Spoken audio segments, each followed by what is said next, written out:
माता कालरात्रि नवरात्रि के 7वें दिन पूजी जाती हैं और इन्हें दुर्गा का सबसे उग्र और भयानक रूप माना जाता है।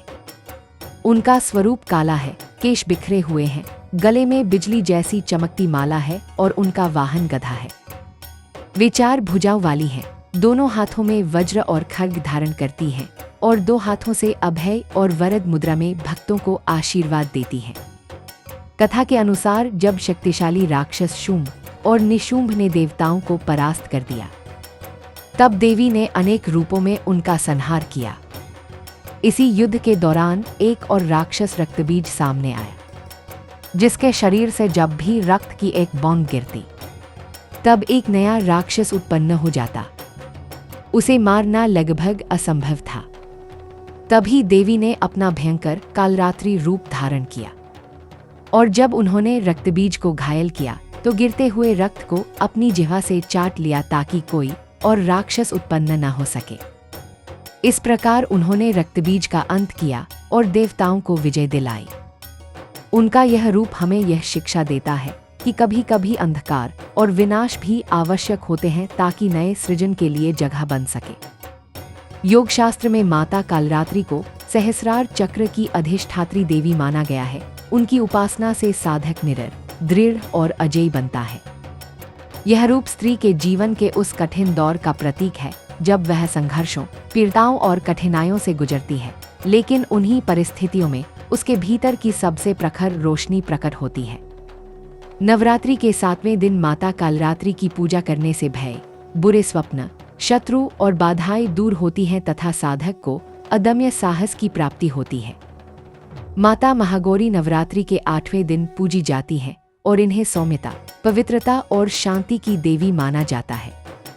उनका रूप अत्यंत उज्जवल है, मानो चांदी, चंद्रमा और शंख की तरह श्वेत आभा बिखेर रही हो। वे 4 भुजाओं वाली हैं, एक हाथ में त्रिशूल और दूसरा डमरू धारण करती हैं, जबकि शेष 2 हाथों से भक्तों को अभय और वरदान प्रदान करती हैं।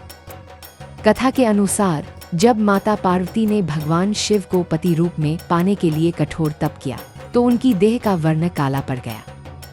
तपस्या पूर्ण होने के बाद जब भगवान शिव ने उनकी तपस्या स्वीकार की, तब गंगा नदी के शुद्ध जल से स्नान करने पर उनका स्वरूप दिव्य और गौरवर्ण हो गया। तभी से वे महागौरी नाम से प्रसिद्ध हुईं। उनका यह रूप बताता है कि जीवन के कठिन तप और संघर्ष हमें कठोर बना सकते हैं, लेकिन उसी से निकलकर प्राप्त शुद्धता और प्रकाश हमें नई ऊर्जा और सौंदर्य प्रदान करता है। माता महागौरी को अष्टमी और नवमी के दिन विशेष रूप से पूजने का महत्व है। वे अन्नपूर्णा का रूप भी कही जाती हैं और भक्तों के जीवन से दरिद्रता व दुखों को दूर करती हैं। योग शास्त्र में इन्हें आज्ञा चक्र की अधिष्ठात्री देवी माना गया है, जो ज्ञान और आत्मबोध की शक्ति प्रदान करती है। स्त्री के जीवन में यह रूप परिपक्वता और मातृत्व का प्रतीक है, जब वह अपने भीतर करुणा, धैर्य और प्रेम से भरी संपूर्णता को जीती है। माता महागौरी की कृपा से साधक को शांति, सुख और स्थिरता की प्राप्ति होती है और जीवन में हर प्रकार की अशुद्धि दूर हो जाती है। माता सिद्धिदात्री नवरात्रि के 9वें और अंतिम दिन पूजी जाती हैं। उनका नाम ही उनके स्वरूप और शक्ति का परिचय देता है। वे सिद्धियां, आध्यात्मिक शक्तियां और उपलब्धियां प्रदान करने वाली देवी हैं। उनका रूप अत्यंत शांत, सौम्य और दिव्य है। वे 4 भुजाओं वाली हैं, हाथों में कमल, गदा, चक्र और शंख धारण करती हैं। उनका वाहन सिंह है और वे सदैव प्रसन्न व करुणामयी स्वरूप में भक्तों को आशीर्वाद देती हैं।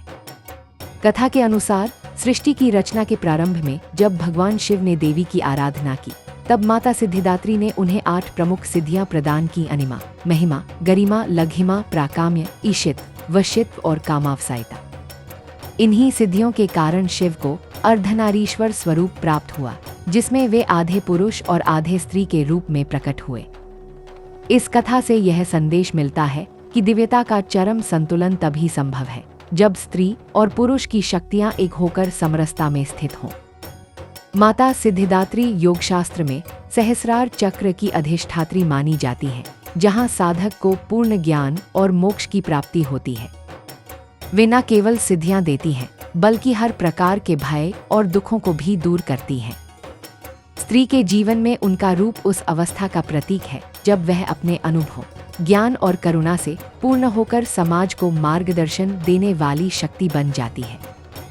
नवरात्रि के अंतिम दिन माता सिद्धिदात्री की पूजा से साधक को आध्यात्मिक उन्नति, भौतिक सुख और आत्मिक शांति तीनों की प्राप्ति होती है।